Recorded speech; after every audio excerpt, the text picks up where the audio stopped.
Assalamualaikum warahmatullahi wabarakatuh dan salam sejahtera. Saya Cikgu Syazwani, di mana hari ini Cikgu akan terangkan pembelajaran asas sains komputer tingkatan 2 iaitu bab 2 algoritma. Okey, kita akan masuk subtopik 2.1.1. Okey, objektif untuk pembelajaran kita pada hari ini, murid boleh menulis prosedur kod dan melukis carta alif menggunakan struktur kawalan undangan iaitu for dan while dalam penyelesaian masalah.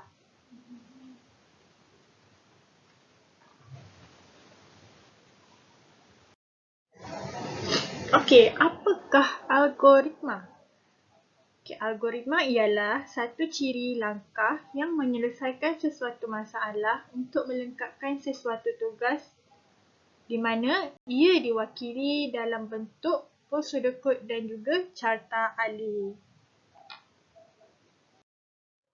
Okey, untuk slide ini awak boleh nampak contoh algoritma.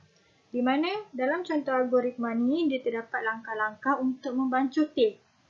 Okey, awak tengok ya. Langkah pertama, apa yang dia akan buat? Dia akan masukkan air ke dalam cerek, di mana dia nak masak dulu air sebelum dia buat teh tu kan. Okey, langkah kedua, dia letakkan cerek di atas dapur, dia nyalakan api, kemudian dia sediakan cawan. Dan langkah yang kelima, dia masukkan uncang teh ke dalam cawan. Jika air telah mendidih, tuangkan air ke dalam cawan. Jika belum, tunggu sehingga mendidih. Okey, awak tengok ya, di sini algoritma dia, di mana dia ada langkah demi langkah dia buat. Dan dia telah setkan jika air tu mendidih, baru dia akan tuangkan air tu ke dalam cawan. Jika belum, dia kena tunggulah air tu mendidih sebelum dituangkan ke dalam cawan. Kalau dia tuangkan air tu tak masak, kiranya teh yang dia buat tu, orang cakap tak ni lah, air yang dia masak tu tak masak dengan secukupnya. Okey, kemudian dia rendamkan uncang teh ke dalam cawan selama beberapa minit, iaitu 5 minit. Jika perlu gula, tambah gula. Jika perlu susu, tambah susu. Kacau dengan madu dan boleh minum teh. Okay, awak nampak dah contoh algoritma ni, dia ada langkah-langkah dia. Kemudian contoh ni, bila kita dah ada algoritma, baru kita wakilkan algoritma ni kepada prosedur kod dan carta alif. Di mana bila kita dah buat kita punya algoritma, kita dah buat langkah-langkah untuk kita punya program, baru dia dapat run, baru dia dapat membentukkan kita punya program tu dengan betul. Baru pengguna boleh tahu program apa yang kita buat tu. Baru pengguna tahu, okey, apa sebenarnya program yang orang ni buat. Program kita boleh run dengan elok ke tak elok. Okey, sebabnya kita dah test dah. Kita dah atur dah mula-mula langkah demi langkah untuk kita punya program. Okey, awak boleh nampak ya contoh algoritma. Okey, ini adalah struktur kawalan pilihan bersarang, di mana struktur kawalan pilihan bersarang ni adalah struktur kawalan yang terbenam dalam satu struktur kawalan yang lain. Apa benda yang terbenam ni? Struktur apa yang terbenam? Okey, jadi kita tengok gambar rajah yang cikgu tunjuk ni. Okey, awak tengok dia ada mula, kemudian dia ada syarat 1 tidak dipenuhi.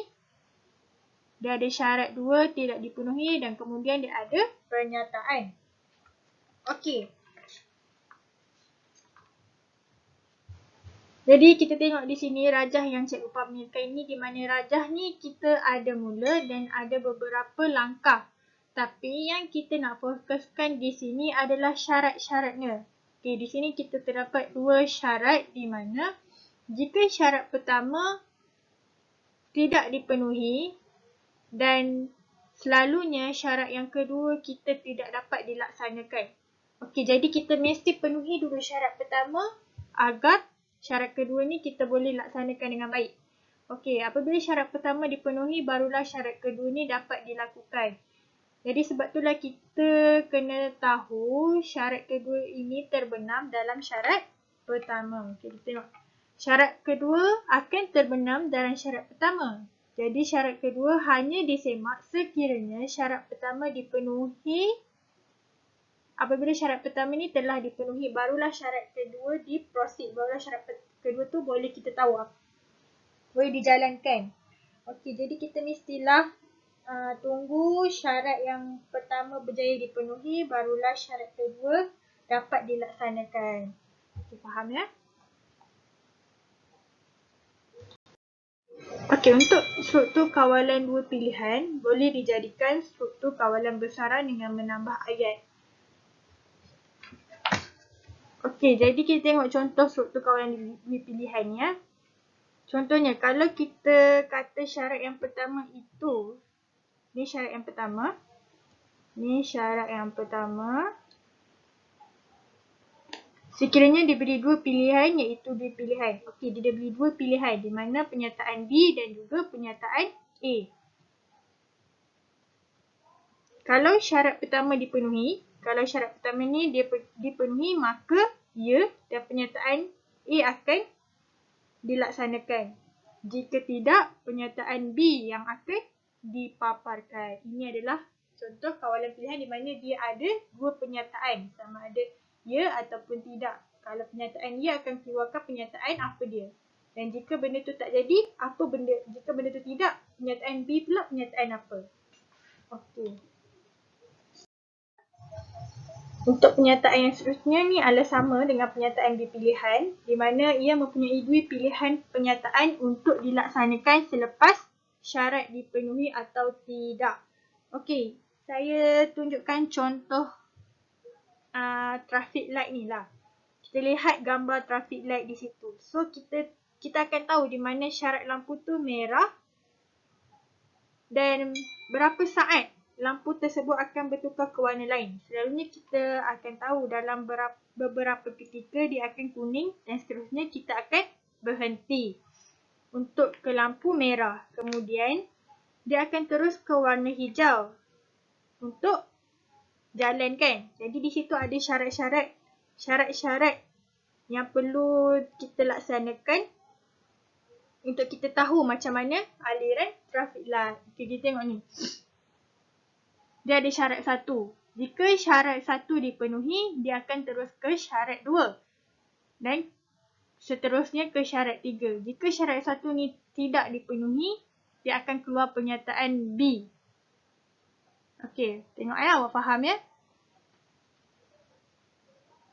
Dia ada syarat 1, syarat 2 dan syarat 3. Dia mesti penuhi dulu syarat ni, kemudian baru dia akan keluar penyataan. Di mana penyataan ni semua dipenuhi. Kalau penyataan tersebut tidak dipenuhi, dia akan keluar penyataan B. Ini dimaksudkan ialah struktur kawalan dua pilihan.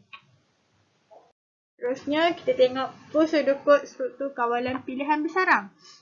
Okey, dia contoh di sini saya masuk contoh di sini dia bagi CGPA. CGPA ni bermaksud seperti kalau nanti awak belajar di universiti, dia akan kira awak punya markah-markah lah. Semua markah-markah dia akan kira di dalam CGPA tu. Okey, dia ada mula, kemudian dia akan paparkan mesej. Kita akan masukkan CGPA kita. Berapa kita masukkan CGPA kita. Lepas tu dia akan paparkan mesej lagi. Masukkan skor matematik anda. Semak CGPA ni ada proses dia. Semak dia CGPA adalah lebih besar 3.8 jika ia skor matematik.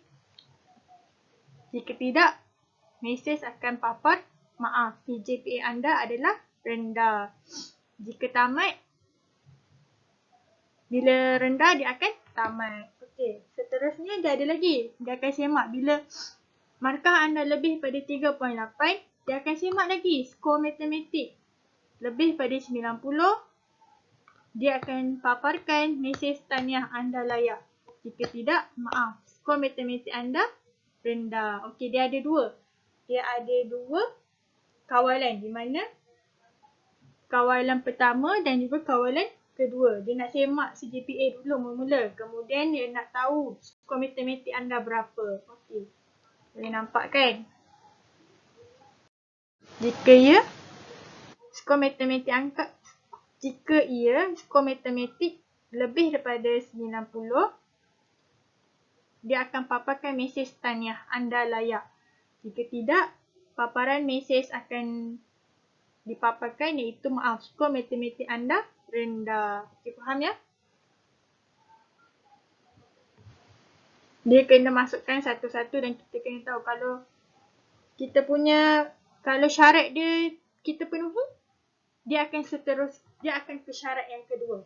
Jika syarat yang pertama kita tidak penuhi, dia akan keluar pernyataan tidak, di mana dia akan paparkan mesej yang telah kita ciptalah untuk pernyataan tidak tu. Okey. Struktur kawalan ulangan for dan while ni terdiri daripada satu set langkah yang sentiasa berulang sehingga suatu syarat dipenuhi. Ia juga dilakukan apabila syarat dipenuhi, ulangan akan terhenti. Set langkah berulang adalah gelung loop dan setiap ulangan gelung adalah lelaran iaitu iteration. Okey, itu saja untuk pembelajaran kita hari ini. Saya harap awak semua faham dan awak boleh bezakanlah yang mana struktur kawalan pilihan, struktur kawalan ulangan. Saya harap awak boleh bekerjasama dengan pembelajaran kita pada hari ini. Terima kasih. Assalamualaikum warahmatullahi wabarakatuh.